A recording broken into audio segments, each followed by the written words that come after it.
Shalom dan damai sejahtera dalam Yesus Kristus Tuhan kita. Saudara-saudara yang dikasihi Tuhan, firman Tuhan di dalam Alkitab, janji-janji Tuhan di dalam firman-Nya ini adalah komitmen-komitmen Tuhan, kehendak-kehendak Tuhan, dan cerminan tabiat Tuhan yang akan menjadi bahagian kita. Kita dapat menuntut dan mengklaim itu menjadi milik kita dan digenapi dalam kehidupan kita dengan iman kepada Tuhan Yesus. Mazmur 1 ayat 1 sampai 3. Berbahagialah orang yang tidak berjalan menurut nasihat orang fasik, yang tidak berdiri di jalan orang berdosa, dan yang tidak duduk dalam kumpulan pencemooh. Tetapi yang kesukaannya ialah Taurat Tuhan, dan yang merenungkan Taurat Tuhan itu siang dan malam. Ia seperti pohon yang ditanam di tepi aliran air, yang menghasilkan buahnya pada musimnya, dan yang tidak layu daunnya. Apa saja yang diperbuatnya berhasil. Bila mana kita hidup sesuai dengan rencana-rencana Tuhan, hidup menuruti kehendak-kehendak Tuhan, hidup di dalam kuasa firman Tuhan. Alkitab ini terdiri dari perjanjian lama dan perjanjian baru, 66 buku. Buku yang pertama kitab Kejadian, buku yang terakhir kitab Wahyu. Saudara-saudaraku, ini adalah firman Tuhan yang diilhamkan kepada umat manusia melalui para penulis Alkitab dan menjadi pedoman hidup. Ini adalah kehendak Tuhan dan pernyataan tabiatnya, komitmennya untuk kita yang menjadi satu buku dari atas segala buku dan standar untuk pedoman kehidupan kita dalam iman dan kebenaran yang berisi sejarah bangsa-bangsa, nubuatan, rencana-rencana Allah, dan tentang ilmu keselamatan serta kehidupan yang kekal yang dijanjikan Tuhan kepada kita. Bapak Ibu, 5 buku Musa yang disebut dengan Pentateuch itu adalah Torah yang menjadi dasar-dasar hukum yang sangat fundamentalis bagi pedoman hidup setiap orang yang tinggal bernegara dan bermasyarakat di dunia kita ini. Di dalam Keluaran pasal 20 ayat 1 sampai 17, Musa menerima 2 loh batu, 10 hukum moral yang ditulis oleh jari Allah sendiri, adalah pedoman hidup agar manusia bisa hidup berdampingan, hidup di dalam damai sejahtera, hidup di dalam sukacita, kebahagiaan satu dengan yang lain, yang melakukan perkara-perkara moral, akhlak, saudaraku, supaya kita orang-orang yang diberkati oleh Tuhan. Saudaraku, namun di dalam Matius pasal 5 ayat 3 sampai 12, ketika Kristus meletakkan dasar-dasar ajaran dan doktrin-doktrin Alkitab tentang keselamatan, Yesus sedang memberikan kepada kita kualifikasi rohani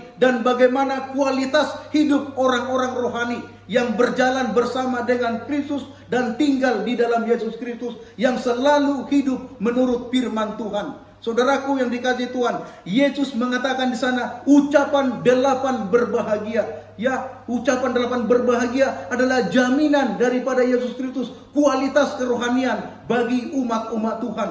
Yohanes yang kekasih, di dalam kitab Wahyu, ya, Wahyu apokaliptik untuk zaman eskatologi, orang-orang yang hidup di akhir zaman dan menuju kepada penutupan sejarah dunia. Yohanes juga menuliskan ada 7 ucapan berbahagia, pengharapan yang terakhir bagi setiap umat manusia yang percaya dan menerima Yesus Kristus sebagai Tuhan dan Juru Selamatnya pribadi.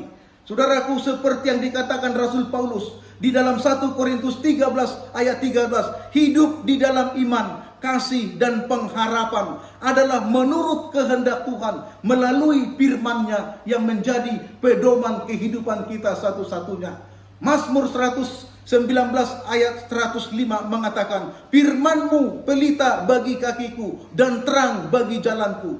Firman Tuhan ini adalah pedoman hidup berbahagia dan petunjuk tentang jalan keselamatan serta pengetahuan bagaimana kita mendapatkan kehidupan yang kekal di dalam Yesus Kristus. Yohanes pasal 17 ayat 17, Kristus sendiri mengatakan di dalam doa kepada murid-muridnya, kuduskanlah mereka di dalam kebenaran, firman-Mu adalah kebenaran. Jadi Alkitab ini satu-satunya kebenaran dan alat untuk menguduskan kita orang berdosa bila mana kita bertobat dan menerima Yesus Kristus sebagai Tuhan dan Juru Selamat kita pribadi.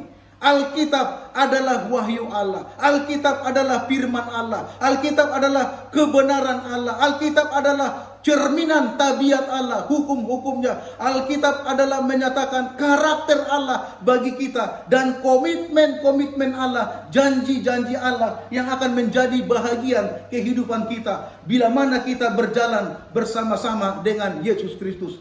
Saudara-saudaraku yang dikasihi Tuhan, inilah energi kekuatan rohani bagi kita.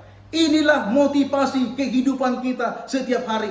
Ketika kita bangun dari tidur, hari yang baru dipercayakan bagi kita, maka kita serahkan hidup kita kepada Tuhan. Kita mengambil firman-Nya menjadi pedoman kehidupan kita. Inilah energi rohani bagi kita. Inilah firman Tuhan yang kreatif, kuasa yang kreatif bagi kita untuk mengubah kehidupan kita dan berjalan bersama dengan Tuhan. Sehingga apapun yang kita lakukan akan berhasil. Mazmur mengatakan tadi, merenungkan Taurat itu siang dan malam. Bukan hanya siang dan malam, tetapi dari siang sampai kepada malam, pagi sampai kepada petang. Sepanjang hari kehidupan kita selalu merenungkan firman Tuhan dan bersama dengan Tuhan. Inilah yang membawa kita kepada kesuksesan.